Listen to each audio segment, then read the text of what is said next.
So my favorite memory was playing Northern Arizona. So I ran down to go cover a punt. And as I was running down, I saw the guy catch the punt and he started running to the right. And just as I went to hit him, a guy came in and blindsided me. And I heard the crowd go, "Oh!" And I was the recipient of the, "Oh!" And I remember seeing the lights as I flipped. I hit the ground and I knew I had the wind knocked out of me. And I really didn't want him standing over me and taunting me or, I wanted to get off the field and then then be embarrassed. So with my last ounce of effort, I jumped up and I ran to the sideline. I couldn't catch my breath. I was in pain. And finally, after a while, I finally caught that breath and somebody poked me and said, "Hey, dude, I think you're supposed to be over there."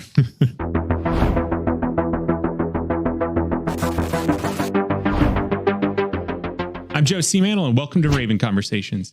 And today I'm joined by a very special guest, Colonel Craig Broyles. He's a fantastic LinkedIn follow. If you are not following him, I highly recommend it. He does share a lot of great stuff that's going on, not only in your organization, the 81st Brigade, but really just in general. I think you have a great social media presence there on LinkedIn, sir. Not to throw too much at you right now. He's here to share kind of his background, his time working at SAMS, is a U.S. Army School of Advanced Military Studies. Yep. I know if I didn't write that down, I would have butchered it. Your philosophy, fight outnumbered and win. I think that's a great way to kind of think about things, especially in today's military. And really just what's happening in your organization. So thanks for coming, sir, and joining us. Thanks for the invitation. I really like what you guys are doing here. I like your logo. I think it's great. Yeah. So intro and background on yourself. So I grew up in Southern Colorado, in a small town. If you dialed the wrong number, you'd still talk for 15 minutes. Grew up on a cattle ranch. And I love to play football. So I went on I'm a member of the Church of Jesus Christ Latter-day Saints. I went on my Mormon mission to Arkansas. My dad went to Thailand. My older brother went to Argentina. I went to Arkansas. Why'd you go to Arkansas? They went to these great places. They just tell you. So anyways, went to Arkansas, come back, and I want to play football. So I luckily got to play football at Idaho State University. All right. Go Bengals. Go Bengals. That's where I was. And found a cute girl there. And anyway, we got married and I was broke. So somebody told me about, I was trying to figure out how I was going to make some money and play football. Somebody told me, "Hey, do you know there's this unit that in the Army and they sneak behind enemy lines and they lace targets and then aircraft comes in and blows them up. You could do that." And I was like, "That's a thing?" That's fantastic. I didn't even know anything about the National Guard. I'm like, "That's a job?" You're like, "Yeah, it's in the Army." I'm like, "Well, don't you have to?" "No, you do it. You can do it on a weekend." And I'm like, "How can I really?" Anyway, I bit hook, line, and sinker. I went what they were talking about, Colt teams back in the combat observation aid teams back when because they're field artillery unit there. So I had this great NCO, Sergeant Penzel. He was tough, mean. It was everything I wanted to be in this life. So I did the National Guard, played football, and simultaneously there at Idaho State, they started an ROTC program. It was brand new. I was the first class to actually go through as ROTC. And so I thought, well, I'll do that. And so commission 9/11 happened. In fact, I was going to Spanish class when 9/11 happened, and I had 1 year till I graduated. So I went to ROTC, commissioned an active component in National Guard. In the active component in the infantry. Me and my wife, I had a little dude at the time, went to, at the time, Fort Benning, infantry school. Then I went to Ranger School afterwards and went straight to Afghanistan. I finished Ranger School and went straight to, because the unit was already there.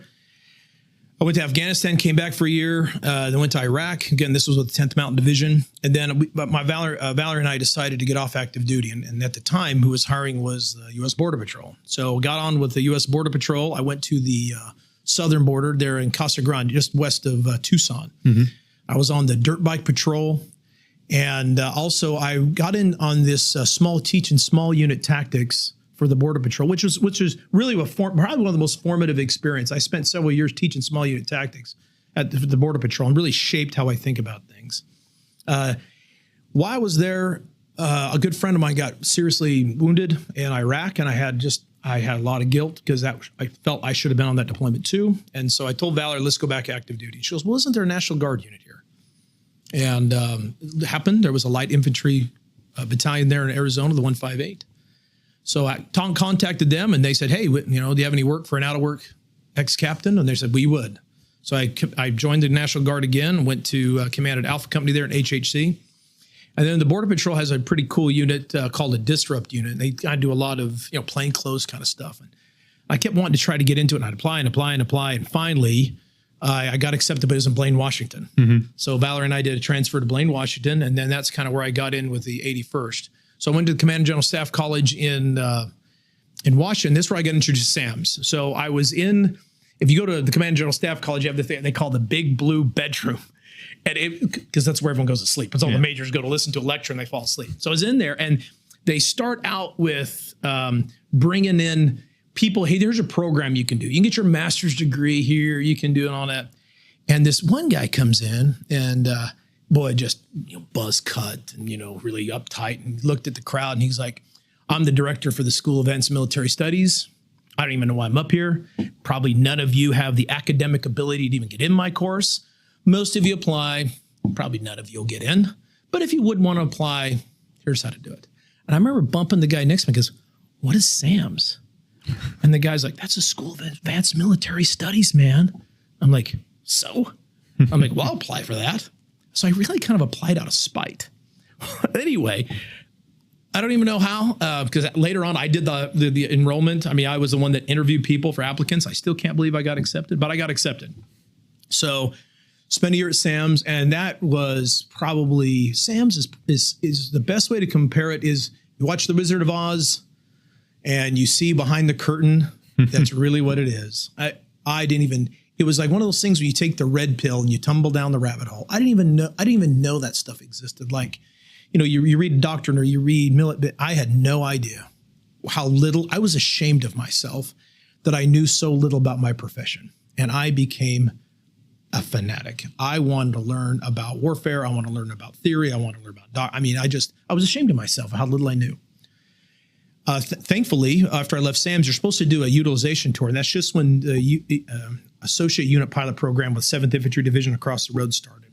Unfortunately, I was picked to go and be the exchange officer. So I spent 2 years at 7th ID, where I was the assistant chief of war plans, or the deputy chief G5. And I learned, that was, National Guard officers usually don't get to work at the division level. Mm-hmm. And I worked at the Corps, and I did Pacific Pathways, and, like we're doing Raven Focus coming up. That's where I kind of learned it. I kind of mirrored what they did over there. Finished that, and then it just so happened I was able to command the Dark Rifles, which was one of the greatest experiences of my life. And then I commanded Dark Rifles, went to NTC, went to Poland. I just came back. And then for my war college, SAMS has a war college equivalent. So I went there, and I spent a year at the SAMS equivalent of war college. And then the second year I actually taught SAMS. So this last year I was an instructor. So once I was the learner, now I am the master. And so I had my own majors that I could, and I wanted them to fully understand how they should be ashamed of themselves, of how little they know about their profession. And that's where I really, I am forever grateful for my journey in the National Guard. It has been the most rewarding experience. And I think about myself, the other day when the TAG, when he was retiring, General Doherty, and he says, the purpose of life is have a purpose. And as I look back, I have had, I couldn't have had a better career. And so, here commanding the Cascade Rifles, it's great. And so then I really just see the purpose of my life is just really trying to, leader development is what I'm all about. Yeah.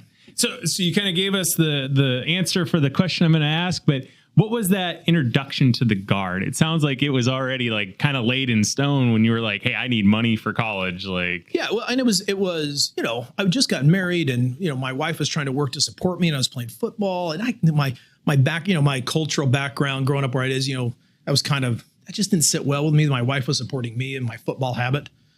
So at first, when someone told me about this cool job, I didn't even know there was like what the National Guard was about. You had to act, you have a part-time force and all that. And man, I bit, and I had great NCOs at the time, and I've been surrounded by great people ever since. So that was my introduction to it. Yeah. What was your position in football? I was linebacker. Linebacker. Yeah. So this kind of goes to that philosophy that I think you're carrying right now, and that's that fight outnumbered to win. Linebackers usually are very outnumbered right at the line, right in the 7. Yeah. So kind of talk about that philosophy. What does that philosophy mean? So at SAMS, we got introduced to a lot of different things. And one of the things you do is you read the Air-Land Battle Doctrine. So right now we do multi-domain operations. Well, that really kind of comes from Air-Land Battle 1983 and 86. And we read it, and I read it, and in doing so, the goal was, it was actually, General Perkins talked about, it had to be 6 syllables, and fight, outnumbered, and win. It was 6. And for some reason, I don't know when I heard that, it was so intriguing to me, because I remember thinking, well, how do you do it? How does someone really fight outnumbered and you win? And then as I thought about it, this is a really intriguing question. And I realized that everybody struggles with that question because almost everybody is outnumbered. And it doesn't take a lot of brain power to beat somebody when you overmatch them. And for me, that's just always been a thing. And then I really got introduced to, during SAMS, I got introduced to maneuver warfare theory. And in this past year, I spent the year teaching with a guy named Jim Greer, who's without a doubt one of the most smartest human beings ever. And he's a maneuver warfare, zealot. And that question always comes back, fight, outnumbered, and win. And what I realize is, for example, when the Dark Rifles went into Seattle during the riots, we were incredibly outnumbered. When we went to Poland, when we were defending the Suwalki Gap, should that had actually, the Russians invaded, we'd have been incredibly outnumbered. And I'm absolutely convinced that no matter, the 81st, where we go next, one thing I'm certain of, we will be outnumbered. Mm-hmm. And our expectation is, our brigade is what we're for is, upon notification, we deploy anywhere in the world, we have, fight upon arrival and we win. But we're going to be outnumbered. So, that's something I always think about all the time is how we do it. So that's kind of been my emphasis is, the 81st Stryker Brigade, we got to fight, outnumbered, and win. Yeah. So how do we do it? Yeah. So that's a great philosophy. And you kind of touched on Poland right now. And for those that don't know, so when Colonel Broyles was the commander of 3rd Battalion, one of the 161, the Dark Rifles Infantry Battalion, you took that battalion to Poland as part of a NATO mission. Really, I don't think we have fully talked about that mission. I know we have in bits and pieces. From your standpoint as a commander, what could you share with that? Well, if you look on the map and you look in eastern Poland, you'll see there's a little corridor. And if you're watching, you may be interested, pull up your Google Maps and go to eastern Poland. You'll see there's a little corridor there. It's 45 kilometers between Belarus and Kaliningrad. And Kaliningrad is kind of the Russian equivalent of Hawaii. It's just separated just by a little bit. There's 45 kilometers that separate. What's important is in between that gap is a highway. I think it's Highway 8. And all of all the supplies that go to Estonia, Latvia, and Lithuania, Lithuania, Latvia, and Estonia, all the supplies have to go on that road. And if you drive it, it is full of trucks. Just backwards. So if you're, if anything needs to get there meaningfully, it's got to go up that road.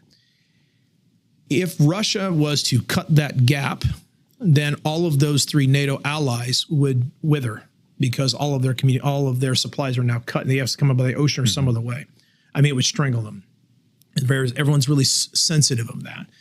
So what NATO did is, and I think that the philosophy is, how getting everyone to buy in the fight. There's all these separate countries. How do you unify them in this fight? Well, with a NATO battle group, they take a NATO battle group is what they call a task force. You put them over there, and in that battle group, you fill it with different nations. So in my battle group, I had a reconnaissance troop of British. I had an anti-aircraft battery of Romanians. They had this Gepard. It was like being in the Millennium Falcon. It has these 4 cannons and it spins real fast. Oh, wow. It's wicked cool. I had a MLRS rocket launchers from Croatia, and then you have the United States. And so therefore is if Russia, so they put them forward. So we were sitting in the Suwalki Gap, and the philosophy is if Russia was to attack and they run into Battle Group Poland, well, they're not just running into America. They're running into Great Britain. Mm-hmm. They're running into, Estonia. They're running into Croatia. They're running in Romania. And that just would really galvanize the support there. And our mission was to defend that particular gap alongside with our Polish allies.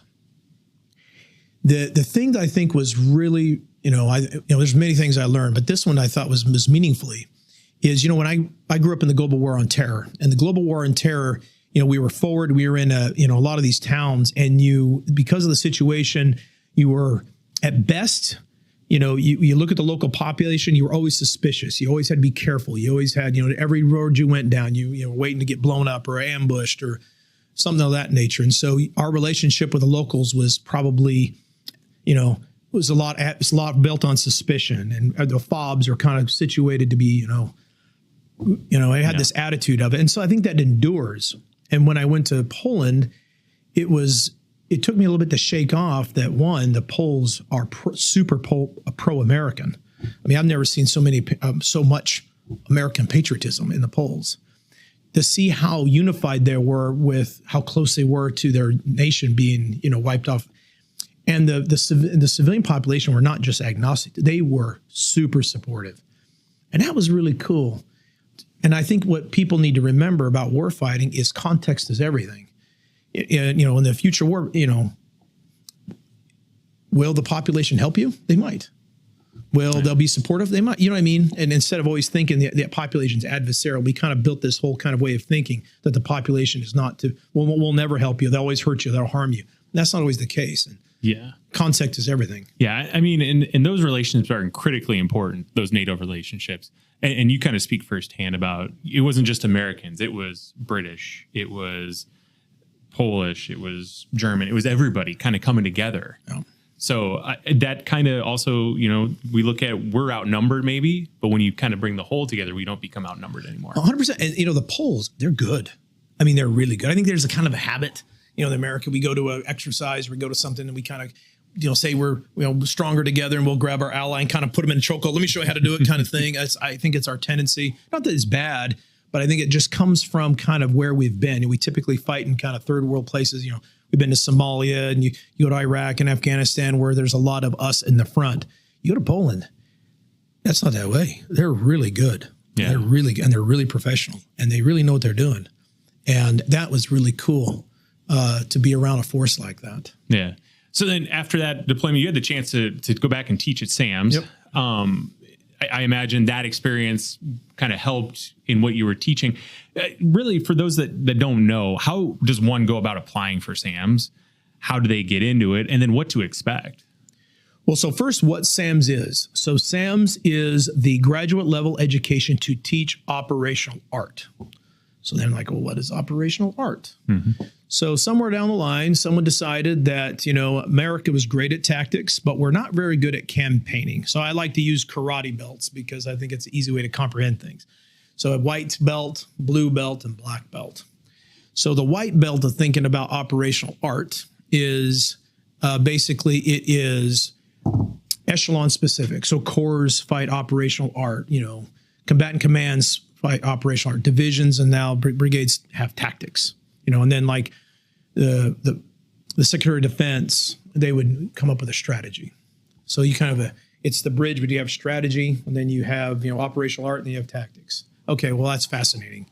Well, the blue belt way of thinking is about campaigning, and what people have trying to come to understand is, in times of past, you fight a big battle and it's over. You fight a big war and it's over. Everyone wins, goes home. Well, those are no longer the case. You'll see that in Ukraine right now.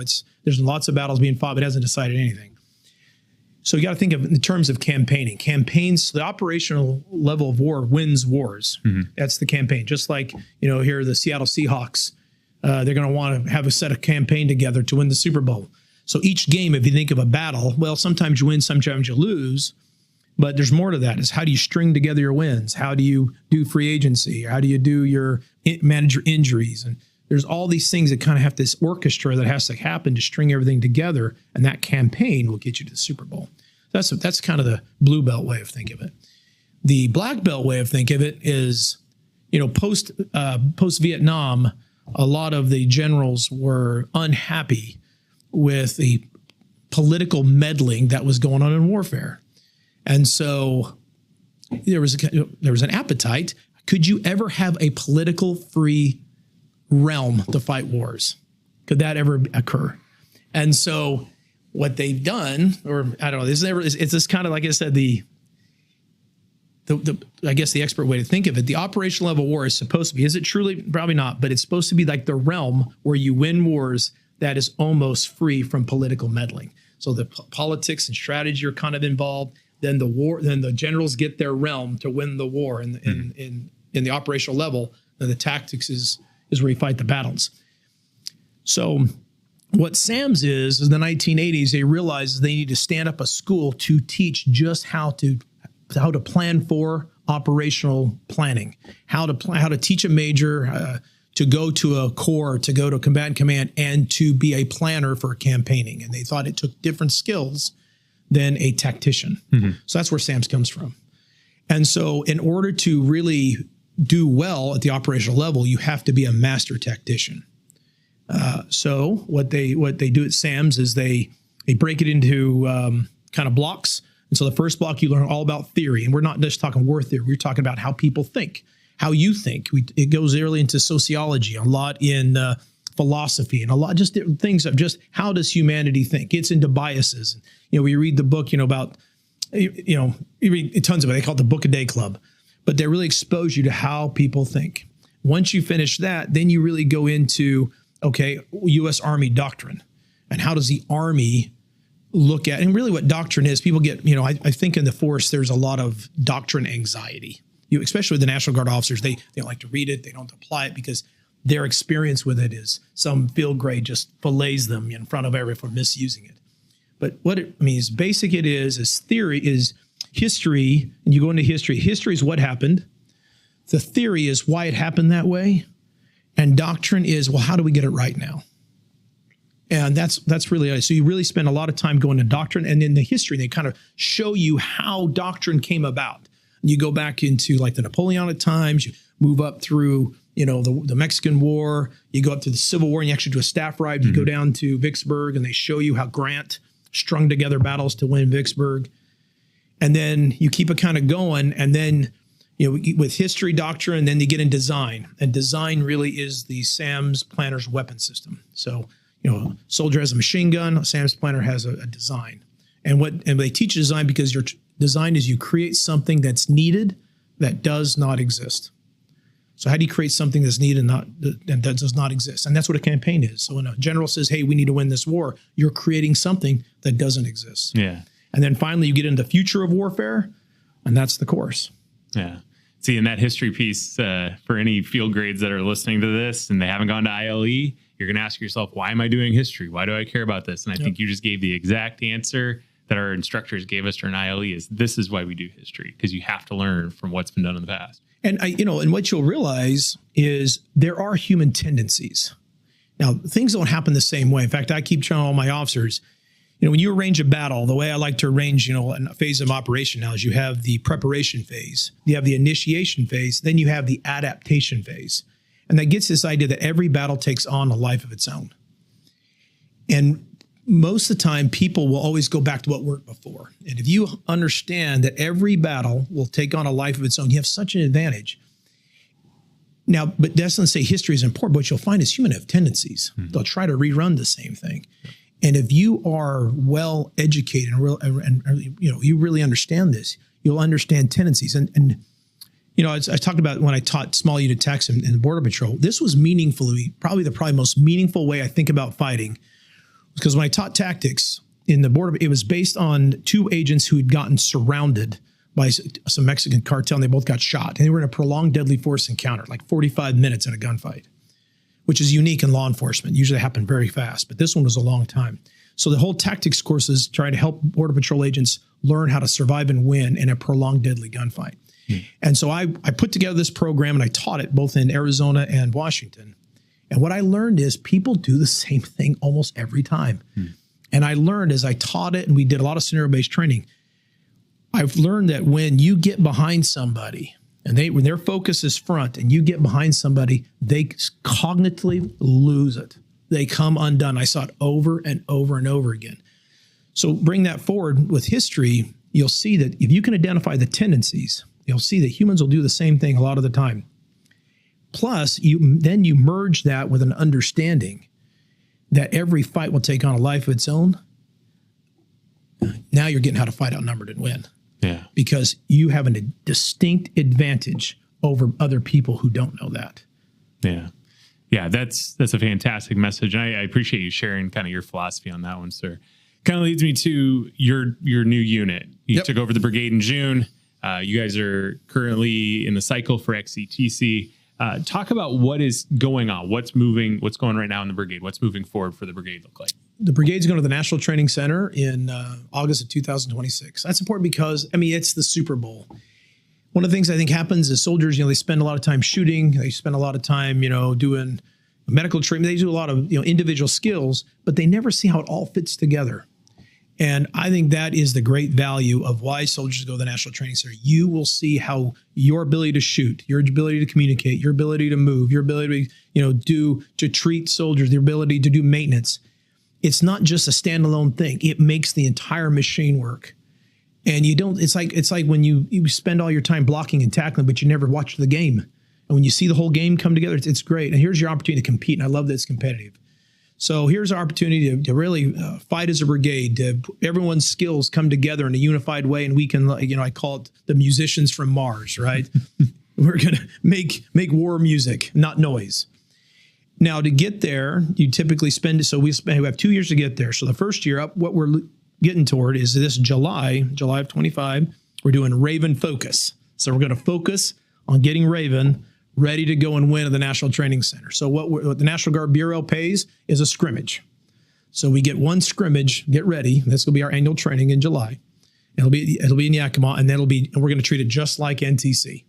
It's going to be a full on. We're going to have black team versus gold team, and it's going to start platoon, company. And we're going to end with a big NTC-like scrimmage. It's going to be great, and then we'll finish that, and then we'll get ready, and we'll get our live fires completed. And then we'll show up to NTC, and then we're going to do great. Yeah, and you had the chance to go through NTC as a battalion commander. What's kind of your expectations as a brigade commander? Just the same, but in a larger footprint. My expectation is the hardest thing, bar none, is to get everyone to play together. It is the riflemen will do great. When last time we went there, our squads quote this. I'm going to have this written on my tombstone when I die because I was so proud. The OCTs told us we had the best rifle squads they had ever seen. And could a battalion commander love a compliment like that more? I've never lost that, So I have 100% confidence in our squad leaders and our soldiers that, they'll do, our maintenance was the top of anybody. In fact, I got phone calls later on that NTC rotation asking me how we did our maintenance. But our soldiers are great, and I have no doubt in their capability. What was hard for me was getting everybody to play together because it's super hard. And I think a lot of it is because there's no unifying concept how you fight. Mm-hmm. And so what I tell the brigade is, if you're on active duty, one thing I know about active duty for sure, and if you're watching from active duty, tell me if I'm wrong. I think the Ranger Regiment is a little different, but everyone else, not the Ranger Regiment. They will every unit I've been in active duty, they all have a TACSOP, tactical SOP. They will never follow it. They won't even know where it is. And it'll probably be that thick and no one has read it. And then they'll realize when they go to the National Training Center, they'll say, well, is that in your TACSOP? Oh yeah. And then they'll realize how important a TACSOP is. They'll update it right afterwards and then shelve it and never look at it again. And then we'll just wash, rinse, and repeat, wash, rinse, and repeat. So that's going to be my dying breath is follow the TACSOP. I'm going to, we're building our playbook. I call it a playbook because that's what you run plays, and we're going to follow it. We're going to know it, and we're going to refine it, and we're going to get good at it, just like a football, just like a football team. And I tell all my officers, look, what makes you think if you got drafted to the Seattle Seahawks, you went up there right now, the first thing they'd hand you would be what? Playbook. Their playbook. Mm-hmm. Go to their first practice and not know it. Yeah, watch what happens to you. Yeah. Yeah, you wouldn't last. You'd be cut. You'd be cut that day. Probably that day. Show up that first time. Why do we think we're different? Why do you think we can just go and just make things up and be ad hoc? We don't meet together enough to even think we can just make things up as we go. Yeah. So I am absolutely convinced that winning or losing resides on a team play, and team play only can occur if everybody understands what everybody else is doing and everybody's working together. And you have to do that. You got to have like plays. Yeah. So anyway, that's what we're doing. Yeah. And what I'm hearing constantly is it's the same thing. It's some of the football analogies, but they all work together. It's the team. It's the team. It's the team. This is no different. It's all part of a team. The Washington National Guard and 81st Brigade is a team. And you're kind of preaching that. You're bringing that message to it. Well, and it's a great team. I tell you, I've been in a lot of organizations, dude. I've been all over the place, and I'm not ashamed to say that I love the Washington Army National Guard. They've got the greatest people here. I mean, General Sellers, the guy's great. He's great. I go to war with that guy any moment. Matt James, the previous commander, what a great guy. Chief of Staff, Marshall. I mean, all these people that I work around, I love them. And that's a rare thing. And, the soldiers don't realize what great leadership they have. Now, I mean, is there problems? Of course there are. Nothing's hard to be flawless. But I tell you, everybody here really, and they're passionate about it. And I love being part of the Washington National Guards. And that's why I came back. This is why I'm part of it.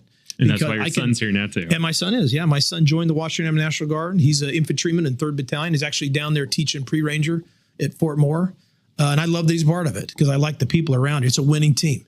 And it's a rare thing, man, because you don't find that everywhere. And I've been a lot of places, been on losing teams, both football teams and organizations losing teams. And when I found this place, I was like, that's it. I want to be a part of this and contribute meaningfully until the day that they chase me out. But I tell you, people don't know how good they have it. They don't know what great NCOs they have here, what great officers they have. I mean, Command Sergeant Major Richardson, great dude. I mean, our Brigade Sergeant Major Gibbons, that guy would do anything for any soldier. I've seen him do it. So I can just go on and on, but I'm telling you, this is a great organization, and I'm proud as hell to be a part of it. No, it's great. Kind of my last question. We'll keep it lighthearted. Any football memories of being on the field? I do. So my favorite memory was playing Northern Arizona, and I was covering a punt. So I ran down to go cover a punt, and as I was running down, I saw the guy catch the punt, and he started running to the right, and just as I went to hit him, a guy came in and blindsided me. And I heard the crowd go, "Oh!" And I was the recipient of the "oh!" And I remember seeing the lights as I flipped. I hit the ground, and I knew I had the wind knocked out of me. And if you ever had the wind knocked out of you, you have a couple moments before you go into the dying sequence, I call it. You think you're going to die. And I really didn't want him standing over me and taunting me, or, I wanted to get off the field and then be embarrassed as I went into the dying sequence. So with my last ounce of effort, I jumped up and I ran to the sideline. When I hit the sideline, that's when the dying sequence started. I couldn't catch my breath. I was in pain. And finally, after a while, I finally caught that breath. And somebody poked me and said, "Hey, dude, I think you're supposed to be over there." I had run over the Northern Arizona sideline. So in my effort not to embarrass myself, I even doubled down on the experience by running to the Northern Arizona sideline. Luckily, the defense was on the field, I think, and I just kind of moseyed out there and just, kind of acted like I knew what I was doing. But a little embarrassing. Yeah. Well, I appreciate you coming on, sir, and joining us. Thanks for having me. Sharing your message. I think it's a positive message. It's a fantastic message. Truly, I think fighting outnumbered and win. That's a great catchphrase, I think, for the brigade, and you're sharing that philosophy everywhere. Yeah, great. If you like the video, give it a like. If you want to know more, throw a question in the comments and subscribe for future videos. And sir, we appreciate it. Thanks. Appreciate it.